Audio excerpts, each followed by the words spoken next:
नमस्कार. 7च्या बातमीपत्रात मी योगेश कोलते आपलं स्वागत करतो. सुरुवातीला एक नजर ठळक बातम्यांवर. देशाच्या ईशान्य भागाला भूकंपाचा जोरदार धक्का, 7 जणांचा मृत्यू तर 80हून अधिक जण जखमी. पठाणकोट हवाई तळावर सलग तिसऱ्या दिवशी स्फोट, 5 दहशतवाद्यांना कंठस्नान, शोध मोहीम अजूनही सुरूच. अफगाणिस्तानातल्या भारतीय दूतावासावर काल झालेल्या दहशतवादी हल्ल्यामध्ये सर्व भारतीय सुरक्षित. स्वच्छ महाराष्ट्र अभियान आता लोकचळवळ झाली असून ती यशस्वी करण्याचं मुख्यमंत्र्यांचं आवाहन. आणि भारतीय क्रिकेट नियामक मंडळामध्ये सुधारणा करण्यासाठी लोढा समितीच्या शिफारसी सर्वोच्च न्यायालयाला सादर. देशाच्या ईशान्य भागाला आज पहाटे भूकंपाचा जोरदार धक्का बसला. या भूकंपामध्ये 7 जण ठार तर 80हून अधिक जण जखमी झाले आहेत. या भूकंपाची रिक्टर स्केलवर नोंद 6.8 इतकी होती. बांगलादेशालाही या भूकंपाचा धक्का जाणवला. तिथं 4 जण मृत्युमुखी पडल्याचं वृत्त आहे. या भूकंपाचे हादरे मणिपूर, आसाम, अरुणाचल प्रदेशाबरोबरच पश्चिम बंगाल, बिहार आणि झारखंडमध्येही जाणवले. मात्र याचा सर्वाधिक फटका मणिपूरला बसला आहे. तामेंगलाँग जिल्ह्यात आणि इम्फाळमध्ये या हादऱ्यांमुळे अनेक इमारती कोसळल्या तर अनेक इमारतींना आणि रस्त्यांना तडे गेले. मणिपूरसह पूर्वोत्तर भागातल्या सर्व पर्वतीय राज्यांमध्ये बचाव आणि मदत कार्य युद्धपातळीवर सुरू करण्यात आलं आहे. लष्कर, हवाई दलाचे जवान, राष्ट्रीय आपत्ती निवारण दलाच्या तुकड्या आणि स्थानिक यंत्रणा या कामात सहभागी झाल्या आहेत. या भूकंपानंतर निर्माण झालेल्या परिस्थितीवरती गृह मंत्रालय सातत्यानं लक्ष ठेवून आहे, असं केंद्रीय गृहमंत्री राजनाथ सिंह यांनी सांगितलं आहे. पंजाबमध्ये पठाणकोट इथं हवाई दलाच्या तळावरती आज सलग तिसऱ्या दिवशी सुरू असलेल्या शोध मोहिमेमध्ये एक दहशतवादी ठार झाला असून अद्यापही ही मोहीम सुरूच आहे. आतापर्यंत 5 दहशतवादी मारले गेले आहेत. हे सर्वजण पूर्णपणे प्रशिक्षित होते अशी माहिती केंद्रीय वित्तमंत्री अरुण जेटली यांनी दिली आहे. या हवाई तळावरची सर्व शस्त्रास्त्र पूर्णपणे सुरक्षित असल्याची माहिती हवाई दल आणि एनएसजीच्या अधिकाऱ्यांनी दिली आहे. पंतप्रधान नरेंद्र मोदी यांनी आजही उच्चस्तरीय बैठकीमध्ये पठाणकोट इथल्या परिस्थितीचा आढावा घेतला. या बैठकीला राष्ट्रीय सुरक्षा सल्लागार अजित डोवाल यांच्यासह वरिष्ठ सुरक्षा अधिकारी आणि केंद्रीय वित्तमंत्री अरुण जेटली, संरक्षण मंत्री मनोहर पर्रिकर उपस्थित होते. दरम्यान मोहाली इथं 3 संशयित तरुणांना अटक करण्यात आली आहे. त्यांच्याकडून AK-47 रायफल्स आणि मोबाईल फोनची 3 पाकिस्तानी सिम कार्ड्स हस्तगत करण्यात आली. पठाणकोट इथं हवाई दलाच्या तळावर झालेल्या हल्ल्यानंतर काल रात्री अफगाणिस्तानमधल्या मजारे शरीफ शहरातल्या भारतीय दूतावासावरती दहशतवादी हल्ला झाला. मात्र दूतावासातले सर्व भारतीय कर्मचारी सुरक्षित असल्याची माहिती केंद्रीय वित्तमंत्री अरुण जेटली यांनी दिली आहे. अज्ञात बंदूकधाऱ्यांनी बेछूट गोळीबार करत दूतावासाच्या इमारतीमध्ये शिरण्याचा प्रयत्न केला. मात्र दूतावासाच्या बाहेर तैनात असलेल्या ITBP आणि अफगाण पोलिसांच्या जवानांनी हा प्रयत्न हाणून पाडला. दूतावासाच्या शेजारी असलेल्या इमारतीमधून सुमारे 20 मिनिटं गोळीबार सुरू होता. 4 हल्लेखोरांपैकी 2 हल्लेखोर ठार झाले आहेत. या हल्ल्याची जबाबदारी अद्यापही कोणत्याही संघटनेनं स्वीकारलेली नाही. स्वच्छ महाराष्ट्र अभियान ही आता लोकचळवळ झाली आहे.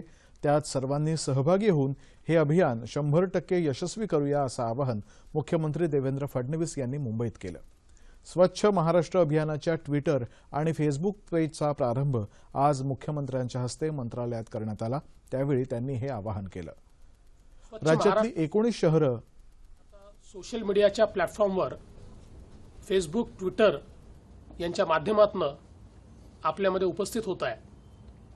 आपल्या सर्वांनाच माझी विनंती आहे की स्वच्छ भारत करायचं असेल तर स्वच्छ महाराष्ट्र करावा लागेल आणि स्वच्छ महाराष्ट्र करायचं असेल तर आपल्याला सगळ्यांना एकत्रित यावं लागेल. आपण सगळे हातात हात घालून आपलं राज्य आणि आपला देश स्वच्छ करू शकतो. Let us come together, let's join hands. राज्यातली 19 शहरं संपूर्ण हागणदारी मुक्त झाली असून अन्य 30 शहरांची वाटचाल हागणदारी मुक्तीकडे सुरू आहे अशी माहिती फडणवीस यांनी यावेळी दिली. स्वच्छ भारत अभियानाचा एक भाग म्हणून प्लास्टिक मुक्त पुणे हा कार्यक्रम राबवला जाणार आहे. या अभियानाचा प्रारंभ देशात पहिल्यांदा येत्या 13 फेब्रुवारीपासून पुण्यात होणार आहे अशी घोषणा केंद्रीय पर्यावरण मंत्री प्रकाश जावडेकर यांनी पुण्यात आज एका पत्रकार परिषदेत केली. पुण्यामध्ये वर्षभरामध्ये साधारणतः 20 लाख टन एवढा प्लास्टिक कचरा निर्माण होतो. देशात सगळीकडे कमी जास्त प्रमाणामध्ये इतकाच प्लास्टिक कचरा साठतो. त्यामुळे पर्यावरण मंत्रालयानं प्लास्टिक मुक्तीचं अभियान राबवण्याचा निर्णय घेतलाय। या मोहिमेची सुरुवात पुण्यातून होणार आहे। या मोहिमेमध्ये पुणे शहरातील सुमारे 1 लाख शालेय आणि महाविद्यालयीन विद्यार्थी, शासकीय अधिकारी, व्यापारी संघटना आणि कचरा वेचणाऱ्या संस्था यांना सहभागी करून घेतलं जाईल। शेकडो शाळा आणि कॉलेज यात सहभागी होतील आणि 1 लाखाहून अधिक विद्यार्थी शनिवार आहे यामध्ये भाग घेतील। त्यांच्या 50-50 जणांच्या तुकड्या एकेका गल्लीमध्ये सगळेजण जातील आणि तिथे जो प्लास्टिक कचरा दिसेल तो उचलायचा ही त्यातली मूळ कल्पना आहे। प्लास्टिक मुक्त कचरा हे काम एका दिवसासाठी न राहता कायम वर्षभर राहिलं पाहिजे अशी अपेक्षा यावेळी जावडेकर यांनी व्यक्त केली। आयुर्वेदासारख्या भारतीय चिकित्सा पद्धतीला योगाप्रमाणेच आंतरराष्ट्रीय पातळीवर पुढे नेण्यासाठी आयुष मंत्रालय प्रयत्नशील आहे अशी माहिती आयुष खात्याचे मंत्री श्रीपाद नाईक यांनी आज पुण्यात दिली। पुण्यात आयोजित केलेल्या 4 दिवसांच्या एशियन मेडिसिन जागतिक आरोग्य परिषदेचं उद्घाटन करताना ते बोलत होते। आजच्या धावपळीच्या जीवनामध्ये ताणतणावांमुळे उद्भवणाऱ्या रोगांवरती पारंपरिक चिकित्सा पद्धती निश्चितच उपयुक्त आहे। ही चिकित्सा पद्धत आशियाई देशांबरोबरच जागतिक पातळीवरही लक्षणीय प्रभावी ठरू शकेल असा विश्वास त्यांनी व्यक्त केला। जगातल्या आरोग्य आणि वैद्यकीय सेवेसाठी आशियाई औषधांमध्ये प्रचंड क्षमता आहे। या संदर्भात प्रशिक्षण, संशोधन आणि उत्पादन याबाबतीत आशियाई देशांनी एकत्र येऊन संयुक्त धोरण राबवण्याची गरज असल्याचं मत डॉक्टर नरेंद्र भट यांनी यावेळी व्यक्त केलं। या परिषदेत सुमारे 250 शोधनिबंध सादर होणार आहेत। देश विदेशातून आलेल्या 20 प्रमुख वक्त्यांची भाषणंही इथं होणार आहेत। या परिषदेला भारतातून 700 विद्यार्थी, प्राध्यापक आणि संशोधक उपस्थित आहेत।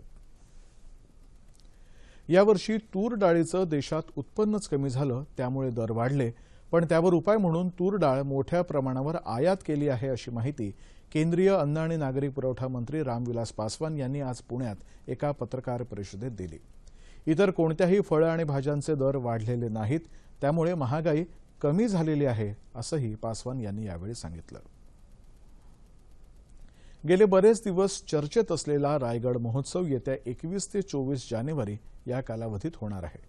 हे 4 दिवस रायगड आणि पाचाड इथे संपूर्ण ऐतिहासिक काळ उभा राहणार आहे अशी माहिती सांस्कृतिक कार्यमंत्री विनोद तावडे यांनी आज दिली। या महोत्सवाच्या तयारीसंदर्भात स्थानिक ग्रामस्थ, अधिकारी आणि पत्रकारांशी पाचाड इथं चर्चा करताना त्यांनी याविषयी माहिती दिली। या महोत्सवाच्या निमित्तानं रायगड परिसरातले रस्ते, पाणी आदी समस्यांबद्दल शासकीय निकष बदलून विकास कामं करण्याचा शासन प्रयत्न करील असं ते म्हणाले। या महोत्सवासाठी सांस्कृतिक खात्यातर्फे ऑनलाईन बुकिंग सुरू करण्यात आलं आहे।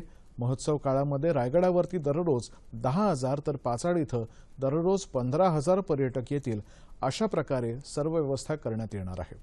या महोत्सवात इतिहासाचा एक दिवस अनुभवण्यासाठी सर्वांनी रायगडाकडे यावं असं आवाहन तावडे यांनी केलं आहे। या चर्चेच्या वेळी सांस्कृतिक खात्याचे संचालक अजय आंबेकर, आमदार भरत गोगावले, प्रवीण दरेकर आणि अनेक अधिकारी उपस्थित होते। वाहतुकीचे नियम मोडणाऱ्यांवरती दंडाची कारवाई म्हणून मुंबई पोलीस आता रोख स्वरूपात दंडाची रक्कम स्वीकारणार नाही, त्याऐवजी येत्या 12 जानेवारीपासून ई-चलन काढण्यात येणार आहे। नागरिकांना डेबिट अथवा क्रेडिट कार्डनं दंड द्यावा लागेल। यासाठी 1000 ई-चलन यंत्र पोलिसांना लवकरच देण्यात येतील। त्यामुळे वाहतुकीचे नियम वारंवार मोडणाऱ्या वाहनचालकांना पकडणंही सोपं होणार आहे। जे चालक कार्डद्वारे दंड देऊ शकणार नाहीत त्यांना ई-चलन देण्यात येणार असून 15 दिवसात दंड भरावा लागेल अशी माहिती आज पोलीस अधिकाऱ्यांनी दिली। मद्यपान करून वाहन चालवणाऱ्यांना 2000 रुपये तर विनापरवाना वाहन चालवणाऱ्यांना 300 रुपयांचा दंड केला जाणार आहे। विना हेल्मेट दुचाकी चालवणं, एका गाडीवर तिघांनी बसून जाणं यासारख्या गुन्ह्यांना 100 रुपये एवढा दंड असणार आहे। चीनमधला आर्थिक मंदीचं सावट आणि आखाती देशातला राजकीय तणाव यामुळे आज मुंबई शेअर बाजारामध्ये निरुत्साहाचं वातावरण होतं। त्यामुळे निर्देशांकामध्ये 538 अंकांची घसरण झाली आणि तो 26,000च्या खाली येऊन 25,623 अंकांवरती बंद झाला। गेल्या 3 महिन्यातली ही सर्वात मोठी घसरण ठरली। डिसेंबर महिन्यामध्ये देशांतर्गत औद्योगिक उत्पादन क्षेत्रानं 28 महिन्यातला नीचांक गाठला होता। तसंच रुपयाचं ताजं अवमूल्यन यामुळे गुंतवणूकदारांनी आज सावध पवित्रा घेत विक्रीवर भर दिल्यानं बाजारात मंदी राहिल्याचं सूत्रांनी सांगितलं. राष्ट्रीय शेअर बाजाराच्या निफ्टीतही 172 अंकांची घसरण झाली आणि तो 7,800 स्तराच्या खाली 7,791 अंकांवरती बंद झाला. बँकेच्या सामाजिक सेवा प्रकल्पातून लातूर इथं कृषी विकासासाठी विशेष प्रयत्न करण्यात येणार आहेत. मराठवाड्यात जलसंधारणाच्या कामासाठीही या निधीतून मदत केली जाणार आहे. ठिबक सिंचनासाठी प्रगतिशील शेतकऱ्याचे मार्गदर्शन घेऊन कर्ज पुरवठाही केला जाणार आहे. कॅनरा बँकेनं ग्रामीण भागासाठी रुग्णवाहिका उपलब्ध करून दिली असून शेतकरी आणि बचत गटातल्या महिलांना कर्ज वाटप केली आहे, अशी माहिती आज कृषी संपर्क अभियानामध्ये देण्यात आली. शेतमाल उत्पादनाला प्रक्रिया उद्योगाची जोड दिली तर शेतकरी चांगलं उत्पन्न मिळवू शकतील, असं मत विधानसभेचे अध्यक्ष हरिभाऊ बागडे यांनी आज औरंगाबाद इथं व्यक्त केलं. राज्यस्तरीय सीताफळ परिषदेच्या उद्घाटन प्रसंगी ते बोलत होते. भांडवल आणि सिंचनाच्या अभावामुळे शेतकऱ्यांची अवस्था बिकट झाली आहे. या पार्श्वभूमीवरती अखिल महाराष्ट्र सीताफळ उत्पादक प्रशिक्षण आणि संशोधन संघाच्या वतीनं या परिषदेचं आयोजन करण्यात आलं.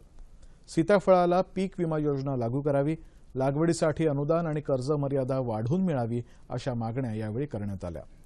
सीताफळाचं झाड दुष्काळातही तग धरू शकतं. सीताफळामध्ये औषधी गुणधर्म असून लोहाचंही प्रमाण अधिक आहे. सध्या सीताफळाच्या 15 ते 20 जाती उपलब्ध असून शर्करामुक्त जातही आता विकसित करण्यात आल्याची माहिती या परिषदेत देण्यात आली. या परिषदेला राज्यभरातले 1200 सीताफळ उत्पादक शेतकरी उपस्थित होते. अंधांसाठी स्पर्शलिपी विकसित करणाऱ्या लुई ब्रेल यांची आज जयंती. फ्रेंच शास्त्रज्ञ आणि लेखक अशी त्यांची ओळख. तब्बल 8 वर्षांच्या अथक परिश्रमानंतर 6 बिंदूंवर आधारित स्पर्शलिपी बनवण्यात त्यांनी यश मिळवलं. तीच लिपी पुढे ब्रेल लिपी म्हणून प्रचलित झाली. आजही ती अंधांसाठी उपयुक्त ठरते. आज पुणे आकाशवाणीनं अगदी आगळ्या पद्धतीनं लुई ब्रेल यांचं स्मरण केलं. पुणे आकाशवाणीचं आज सकाळचं प्रादेशिक बातमीपत्र ब्रेल लिपीमध्ये टंकलिखित करण्यात आलं होतं आणि त्याचं वाचनही धनराज पाटील या अंध मित्रानंच केलं.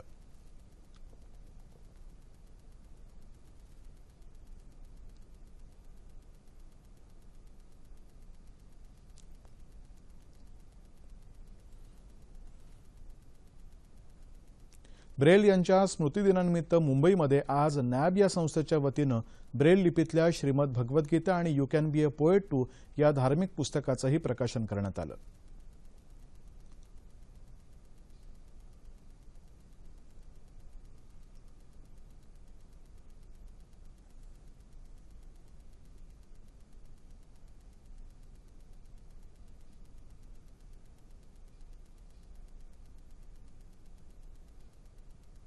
नाशिकमध्येही आज नॅबतर्फे अंध शिक्षण क्षेत्रात उल्लेखनीय कार्य करणाऱ्या प्राध्यापक, शिक्षक, संस्था तसंच गुणवंत विद्यार्थ्यांचा गौरव करण्यात आला.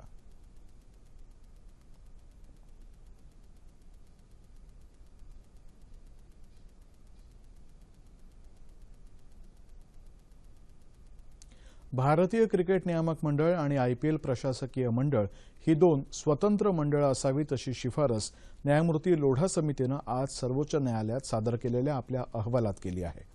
मंत्री किंवा सरकारी कर्मचाऱ्यांनी या मंडळांवरती कोणतंही पद ग्रहण करू नये असंही या अहवालात सुचवण्यात आलं आहे. क्रिकेटमधल्या सट्टेबाजीला कायदेशीर स्वरूप द्यावं असंही यात म्हटलं आहे. IPLच्या प्रशासकीय समितीच्या अधिकारांवर मर्यादा, खेळाडूंच्या संघटना स्थापन करणं, एका राज्यात एक क्रिकेट संघ असावा, तसंच खेळाडूंनी आपली कमाई मंडळाकडे जाहीर करावी यासारख्या विविध शिफारसी या समितीनं केल्या आहेत.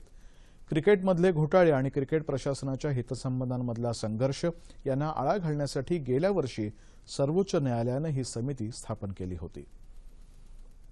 आणि आता बातमी हवामानाची. कोकण आणि मध्य महाराष्ट्राच्या काही भागामध्ये किमान तापमानात सरासरीच्या तुलनेत किंचित घट झाली आहे, तर मराठवाड्याच्या काही भागामध्ये किमान तापमानात किंचित वाढ झाली आहे. राज्यात सर्वात कमी तापमान अहमदनगर इथं 9.4 अंश सेल्सिअस इतकं नोंदवलं गेलं. येत्या 36 तासामध्ये संपूर्ण राज्यातलं हवामान कोरडं राहण्याची शक्यता हवामानशास्त्र विभागानं वर्तवली आहे. आणि आता तापमान अंश सेल्सिअसमध्ये मुंबई कमाल 35, किमान 14, नागपूर 30 आणि 11, पुणे 31 आणि 10, औरंगाबाद 32 आणि 14, नाशिक 31 आणि 10, कोल्हापूर 31 आणि 16, रत्नागिरी 35 आणि 16, सोलापूर 34 आणि 17 आणि अमरावती कमाल 31 आणि किमान 14 अंश सेल्सिअस. ठळक बातम्या पुन्हा एकदा. देशाच्या ईशान्य भागाला भूकंपाचा जोरदार धक्का, 7 जणांचा मृत्यू तर 80हून अधिक जण जखमी. पठाणकोट हवाई तळावर सलग तिसऱ्या दिवशी स्फोट, 5 दहशतवाद्यांना कंठस्नान, शोध मोहीम अजूनही सुरूच. अफगाणिस्तानातल्या भारतीय दूतावासावर काल झालेल्या दहशतवादी हल्ल्यात सर्व भारतीय सुरक्षित. स्वच्छ महाराष्ट्र अभियान ही आता लोकचळवळ झाली असून ती यशस्वी करण्याचं मुख्यमंत्र्यांचं आवाहन. आणि भारतीय क्रिकेट नियामक मंडळामध्ये सुधारणा करण्यासाठी लोढा समितीच्या शिफारसी सर्वोच्च न्यायालयाला सादर. याबरोबरच हे बातमीपत्र संपलं. शोष खड्ड्यांच्या रूपामध्ये डास मुक्तीचा अभिनव प्रयोग नांदेड जिल्ह्यामध्ये यशस्वीरित्या राबवला जात आहे. या नांदेड पॅटर्नची दखल केंद्रीय पाणीपुरवठा आणि स्वच्छता मंत्रालयानेही घेतली आहे. हा प्रेरणादायक उपक्रम प्रभावीपणे राबवणारे नांदेड जिल्हा परिषदेचे मुख्य कार्यकारी अधिकारी अभिमन्यू काळे यांना आज 9:30च्या बातमीपत्रात निमंत्रित केलं आहे. तेव्हा पुन्हा भेटूया पुढील बातमीपत्रात आपल्या सह्याद्री वाहिनीवर. नमस्कार.